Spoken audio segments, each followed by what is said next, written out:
Hello, everybody, and welcome back for another live feed, live show, live check-in. On the line with us right now is Councilman Dan Allers from Fort Myers Beach. Dan, thanks for coming on again. No problem. Glad to be here. So, Dan, last time we spoke, you were waiting for things to clear up so you could take a little walk around the island, and I understand you've done that. Tell us what you saw. Yeah, I went out and started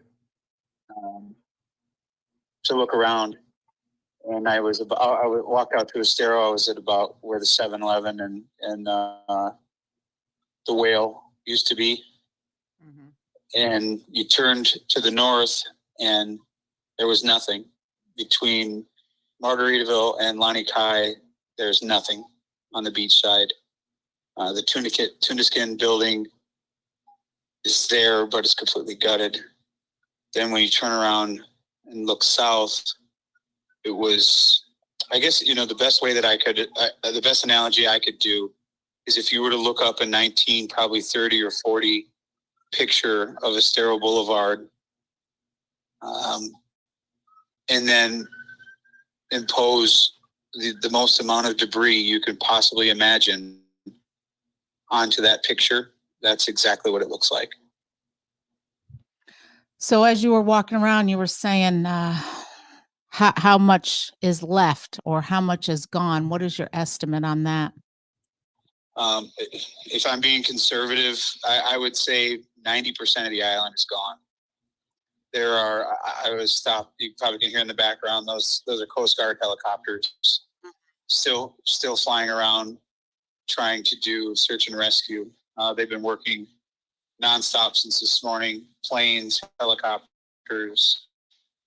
Lee County Sheriff's been flying over. Passing people on the side, on the street. Part of Estero is completely gone. It's been washed into the Gulf. You pass people and it's the same story over and over and over again. People have lost everything.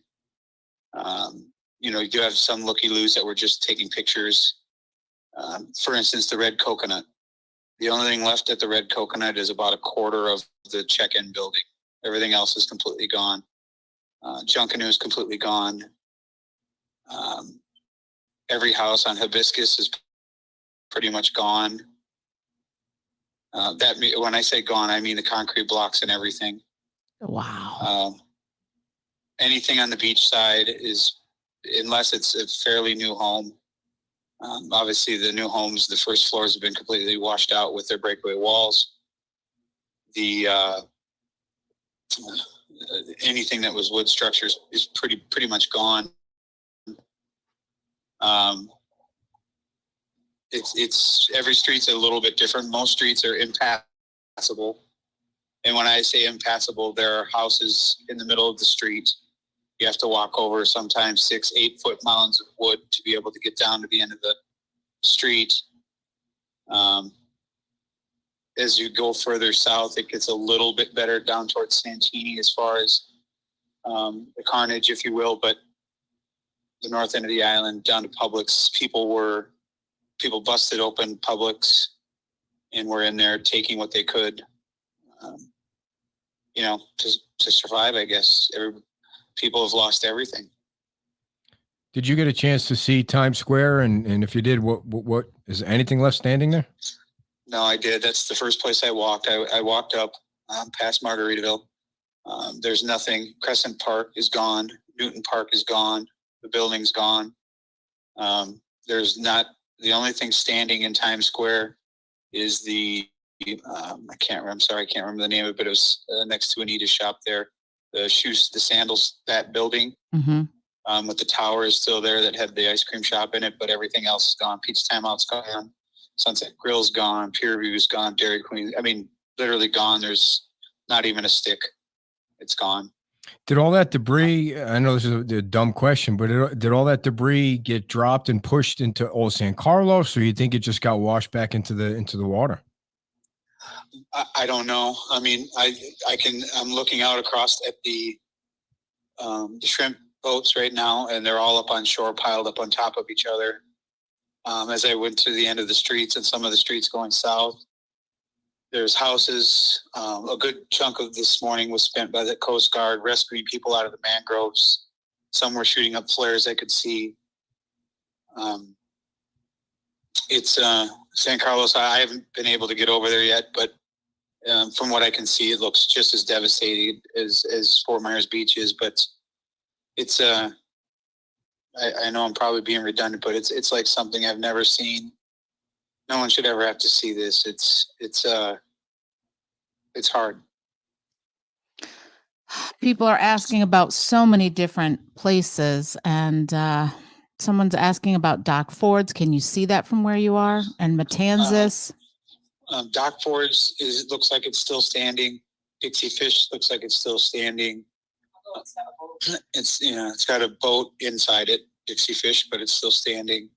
Bonita Bill's, the building itself is still standing, but the docks are pretty much ripped up, the boats piled on top of each other. Ironically, the one building that seems to have been through every hurricane known to man, if you've ever been over there between Bonita Bill's and Dixie Fish, it's a 2-story building that sits there. It's an old house with no windows and no doors. That's still standing untouched. That thing is, it's pretty impressive. Right. Dan, what do you know about the library and the Mountain House and the school, the beach school, anything? I haven't gotten down to the Mound House yet. The library looks like the front doors were blown in. I didn't get a chance to go up inside and check out any of that. The outside structure looks pretty sound still. Basic cosmetics. The beach school is still there. Obviously, debris is everywhere. I didn't get a chance to walk around in there yet. I was trying to kind of get along as fast as I could to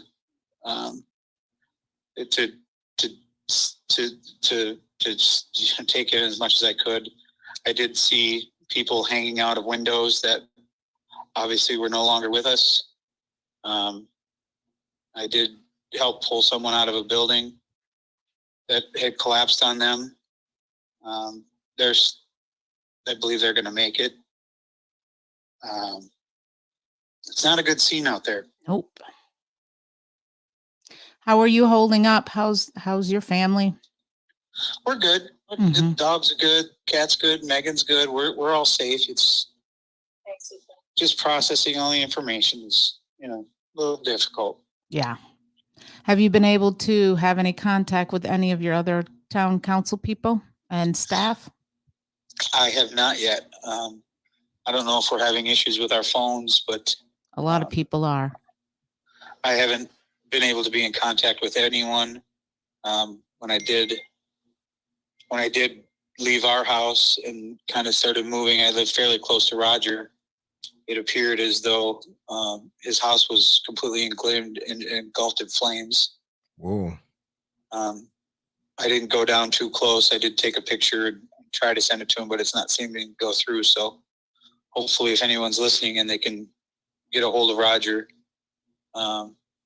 please let him know that I'm pretty sure that was his house that I got a picture of, that was in the house next to it, started up on fire while I was there. So, and there's no search and rescue that can get down there. The road, it's getting better now. That there's some search and rescue people out there now.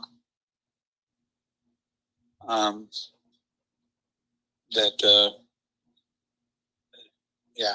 What did you said you walked by Margaritaville. How's that whole area look?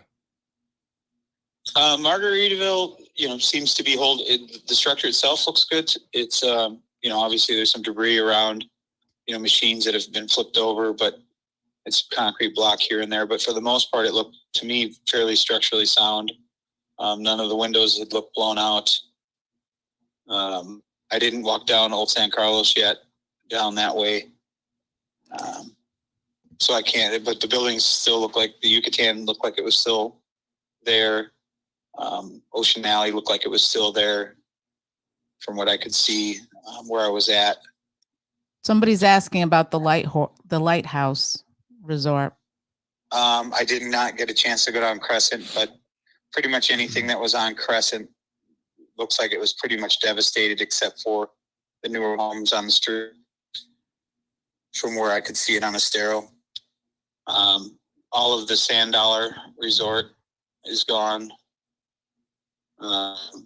Silver old- Sands. Silver Sands, I'm sorry, yes. Okay. That's all completely gone. The building is still there for a surf club, but there's nothing inside it. The Whale is pretty much gone. The front patio is there. Cottage is gone. Essentially anything from the bathhouses at Margaritaville, the old building that was being saved for the bathhouses, looks like it's pretty much decimated. The entire Estero side is gone.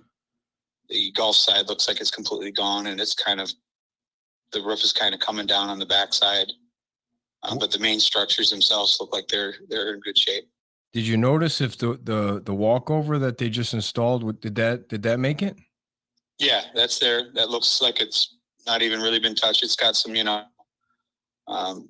landscaping type debris on it, from branches and stuff, but it looks like it's structurally pretty sound to me.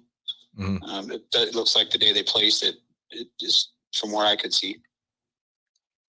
Did you get down by the Shamrock? When we saw pictures of the Shamrock yesterday, was totally underwater.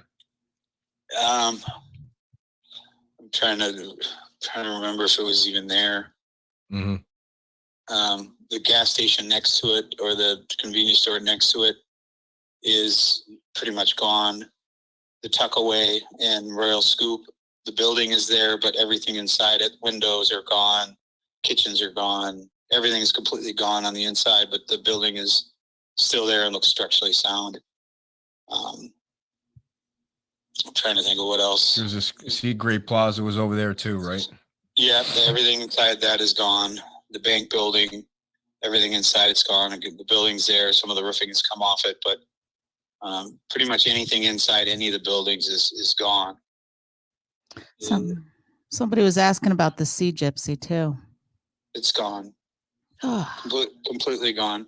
Hooters is completely gone. Anything on the beach side is anything on the beach. I guess the easiest way I could sum it up is if it was wood and it was on the beach side, it's gone. Mm-hmm. When you walked through Times Square, did you walk over to the pier and see what was left of that? The only thing left of the pier is a little bit of the initial section that you walk out on, and then the rest is just the concrete pilings that hold it up. The wood, the building, everything's gone. Did you say the Lynn Hall Park building, the bathrooms? They seem like. Oh, the Lynn Hall Park. Didn't get down that far. Okay. I'd have to look at the pictures that I took, but Newton Park building is completely gone. Everything there is gone. Well, I mean, I don't want to ask anymore. I think you made the point. Have you heard from anybody? I mean, have you had a chance to talk to anybody there that's doing the search and rescue about whether they're able to get where they need to go, or is there enough people there helping? I know they're not letting anybody back on the island until at least Saturday. Did you talk to any of the personnel, or you haven't had a chance to? Well, when I was on my way back, they were bringing in the task force, the fire and rescue, looked like task force. They were working very hard and moving very swiftly. I didn't want to disturb them, so I didn't get really any names, but they came in with a front end loader to kind of start a path down Estero Boulevard as best they can, moving large debris like, refrigerators, cars. There's, countless upside down cars, military vehicles, classic Corvettes, you name it, they're upside down all over Estero Boulevard. So that front end loader was coming down and kind of moving that stuff out of the way. And then there was a handful of gentlemen in a truck and couple of skid loaders kind of cleaning out the middle debris. And then behind them were some guys that were moving some, and it's not clearing the entire boulevard. It's just essentially creating a path for fire and rescue to be able to get in there. I mentioned the guy that we pulled out of the building miraculously. How he made it, I don't know, but we were able to get him to the beach and try to get a hold of, as you can imagine, everybody's busy. The chief, the fire department, the Lee County Sheriff's Office, everybody is doing the best that they can. do what they can. So we were able to get some contact to get him picked up off the beach. It was taking a little longer. I know, obviously, because everybody's busy and there's so much, so much needed by people that, you know, it took a little while. So there was quite a few people there that were able to tend to him, and I continued on. Mm-hmm. But I do know he got picked up. So it's not a pretty picture. It's you know, I hate to be the one that has to break it to people, but if there's anybody listening out there that lives up north and they're worried about their house, I can almost assure you, if your house has not been built in the last few years and it's, you know, FEMA 17 feet up in the air, it's pretty much gone. Crazy. Are they, when the rescue folks have been coming in, are they mostly coming in by helicopter, or have you seen vehicles come over the bridge? I just got back close to the bridge, you know, just a little while ago. So it's changed quite a bit. Mm-hmm. But most people I've seen have been coming in by car. I mean, until an hour or two ago, they haven't been able to get south of, you know, the Whale, because there's so much debris. Just walking it is, I mean, you're zigzagging from one side of the road to the other this morning just to be able to make your way down. You couldn't, there was no way you could walk a straight line. Mm. So they're heavily, yeah, there's big trucks and dump trucks coming over the bridge now with front end loaders. I mean, I think the people have seen the picture that, you know, maybe a little higher up the food chain, if you will. And things are rapidly moving quickly here. They're definitely bringing in heavy equipment to try to open it up as best they can. But I wish I could say I was lying when I tell you there's essentially nothing to come back to. Wow. Well, I can tell you, Dan, that I know you probably can't see the comments, but everybody's thanking you and sending their love and prayers for everyone down there. We'll get through it. All right. Well, shall we let him go? All right, Dan, thank you so much for joining us and filling everybody in. And we're, you know, praying for everybody down there and hoping for the best. And